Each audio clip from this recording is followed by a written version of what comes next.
اے اللہ میرے بڑھاپے پر میری کمزوری پر رحم کرنا، اگر ضرور حساب لینا ہے از نگاہ مصطفیٰ پنہا بغیر، تو اے اللہ ذرا حضور کی نگاہوں سے اوجھل کر کے لینا۔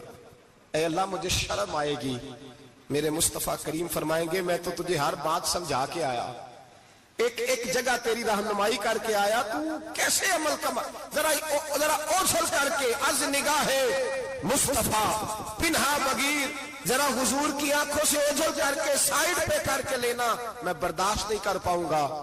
حضرت ابو علی ایتی کہتے ہیں بابے نے سر رکھا ہوا ہے اور کہتے ہیں اللہ مجھے اندھا کر کے اٹھانا، فرماتے میں گیا، میں نے کہا چلو میں دعا کرتا ہوں جا کے، فرماتے جب میں نے جا کے بزرگوں کی کمر پہ ہاتھ رکھا، ان کا چہرہ دیکھا تو یہ کوئی گناہگار تو نہیں، یہ تو بغداد کے پیر عبد القادر جیلانی ہے، یہ تو محبوب سبحانی غوث سمدانی ہے، یہ تو وہ شخص ہے جو قدم لگائے تو اللہ ولایت عطا کرتا ہے۔ جو بڑے تھے وہ ڈر رہے تھے، معین الملت والدین، عطائے رسول، ہند الولی، غریب نواز حضرت خواجہ معین الدین اجمیری رحمت اللہ علیہ، خواجہ قطب الدین بختیار کاکی کو تنہائی میں بلا کے کہنے لگے معین الدین سید زادہ ہے، معین الدین حضور کے خاندان میں پیدا ہوا ہے، معین الدین سے اس کے پیر کو بڑی امیدیں تھیں، معین الدین کو رسول پاک نے ہندوستان بھیجا تھا، پر قطب الدین یار معین الدین تبلیغ کا حق نہیں ادا کر سکا۔ حضرت خواجہ قطب الدین کہنے لگے حضور 90 لاکھ تو مسلمان کر دیے، اور کیا حق تھا؟ فرمایا نہیں، جب تو تہجد کی نماز پڑھے نا بیٹا اپنے لیے دعا مانگنا تو خدا سے کہنا مولا میرے پیر کی کوتاہیاں معاف کر، وہ جس اعزاز کا تھا وہ کام نہیں کر سکتا، جو بڑے تھے ان کی تو باتیں بڑی تھی، یہ جو ہم چھوٹے آئے ہیں نا نئے، ٹکٹیں دیتے پھرتے ہیں، ٹکٹیں، بے نمازی جاہل ان پڑھ پیر ٹکٹیں بانٹتا ہے لوگوں کو، تو بھی بخشا ہے تو بھی بخشا ہے، وہ 90 لاکھ لوگوں کو رائے حق پر لگا کے بھی کہتے تھے نہیں حق تو یہ ہے کہ حق ادا نہ ہوا، حق تو یہ ہے کہ حق، کوئی شاہی پلے نہیں، ڈٹا ہوا کھڑا ہے مسلمان، ڈٹا ہوا۔ یہ حساب سنے، کسی نے حضرت ابو ہریرہ سے کہا کہ کوئی ایسی حدیث سناؤ جو آپ کو بھی بڑی محبوب ہو۔ حضرت ابو ہریرہ نے چیخ ماری، رونے لگے اور بے ہوش ہو گئے، پھر ہلایا، پانی پلایا، اٹھے، کہا حضور بات کی تھی حدیث سنائے، پھر رونے لگے۔ ہمیں تو نہیں نہ رونا آتا، ہمیں تو تب آتا ہے جب بیٹا بات نہ مانے، ہمیں تو تب آتا ہے جب کاروبار میں نقصان ہو جائے، ہمیں تو تب رونا آتا ہے جب ہمارا کوئی دوست ہمارے بارے میں غلط بات کر دے، بے عزتی دنیا کی ہو جائے۔ حضرت ابو ہریرہ 3 دفعہ ہوش آیا، 3 دفعہ روئے اور کہنے لگے عزیزو یہ وہ والی حدیث ہے کہ میں سوچتا بھی ہوں تو میں تڑپ اٹھتا ہوں۔ کہا کون سی حدیث؟ تو حضرت ابو ہریرہ کہنے لگے میں نے نبی پاک سے سنا ہے قیامت میں سب سے پہلے علماء کا حساب ہوگا، سب سے پہلے علماء کا۔ رب کریم فرمائے گا تمہاری دین کے نام پر بڑی موجیں تھیں، تمہارے بڑے پوسٹر چھپتے تھے، لائنیں بنا کے لوگ تمہارے ہاتھ چومتے تھے، لوگ تمہاری گڑی کو بھی چومنا اپنے لیے سعادت سمجھتے تھے۔ بتاؤ میرے رسول کے نام پر کھانے والوں کیا کر کے آئے ہو؟ عمل بتاؤ، عمل، موج بڑی کی نا تم نے، بتاؤ عمل۔ علماء عالم عرض کرے گا اے اللہ میں جگہ جگہ تیرے رسول کے دین کی بات کرتا تھا، میں قرآن کے درس دیتا تھا، میں راتیں بیدار رہ کے تیاریاں کرتا تھا، میں جو بن سکا کیا۔ رب فرمائے گا نہیں، تو نے تو اس لیے کیا تھا کہ لوگ تجھے پیر صاحب کہیں، مولانا صاحب کہیں، تیرے نعرے لگائیں، تو لگے نہیں پھر تیرے نعرے، پھر لوگوں نے لمبے لمبے القابات پکارے نہیں تیرے۔ حضور سید عالم علیہ السلام فرماتے ہیں پہلا حساب اس کا لے گا جو عالم کہلاتا تھا۔ رب پوچھے گا تجھے طاقت دی، ہمت دی، بولنے کی صلاحیت دی، اپنے فضل سے دی، بتا کیا کما کے آیا ہے۔ حضرت ابو ہریرہ روتے ہیں، کہتے ہیں میں بھی تو حدیثیں سناتا ہوں، میں بھی تو عالم ہوں، میرے پیچھے بھی تو لوگ بھاگتے ہیں. لوگوں بتاؤ اگر اللہ نے ابو ہریرہ سے پوچھا تو کیا جواب دے گا؟ اللہ فرمائے گا علماء کے لیے بخاری مسلم ہے، انہیں اٹھاؤ اور جہنم میں ڈال دو. امام غزالی فرماتے ہیں اگر کسی عالم کو سزا ملی تو سب سے سخت عالم کو ملے گی. دعا فرمائے اللہ میرے جیسے لوگوں کو ہدایت کا رستہ عطا فرمائے، اور جو کہتے ہیں سمجھتے ہیں اللہ اس پر عمل کی توفیق عطا فرمائے. فرمایا حضرت ابو ہریرہ نے دوسرے نمبر پر سخی اللہ کی بارگاہ میں کھڑا کیا جائے، مالدار. رب فرمائے گا بول، کچھ ایسے بھی تھے جن کے پاس شام کی روٹی نہیں تھی، تجھے میں نے تیری تجوری بھر کے تجھے دولت عطا کی، تجھے وراثت میں میں نے مربے دیے، جائیدادیں دی. بتا وہ کچھ وہ تھے سویرے مزدوری کرنے جاتے تھے، کما کے لاتے تھے، ہزاروں روپیہ تیری بینک میں پڑا تھا، بتا کیا کیا تو نے؟ اے اللہ میں نے مسجد میں دیے، مدرسے میں دیے، 30 دن افطاریاں پکاتا رہا. اللہ فرمائے گا تو جھوٹ بولتا ہے، تو سارا کچھ اس لیے کرتا تھا کہ لوگ تجھے سخی کہے. ہاں ہاں تیرا اعلان ہوا مسجد میں، لوگوں نے کہا وہ دیکھو کتنے پیسے دے رہا ہے، اس کا وہ دیکھو نام لکھا ہوا ہے ہسپتال کے ایک کونے میں کہ یہ والا بلاک فلاں سیٹھ صاحب نے بنایا، یہ دیکھو لکھا ہوا ہے کہ یہ کمرہ مدرسے کا اس نے بنایا، تو لکھ دیا گیا، نعرے لگ گئے، اب جا دوڑ جا. اللہ جہنم میں پھینک دے گا. فرمایا پھر شہید کھڑا کیا جائے گا. ہاں بھئی تجھے طاقت دی، ہمت دی، بتا کہاں خرچ کی، کہاں؟ اے اللہ شہید ہی ہو گیا. فرمایا وہ تو اس لیے ہوا تھا کہ لوگ تجھے شہید کہیں، بہادر کہیں، تیرے نام پہ روڈ کا نام رکھا جائے، تمغہ حسن کارکردگی ملے، سو مل گیا. میرے لیے بتا کیا کر کے آیا ہے میرے لیے، اسے اٹھاؤ اور جہنم میں پھینک دو. بھائیو عذاب کڑا ہے، عذاب سخت ہے، حساب سخت ہے.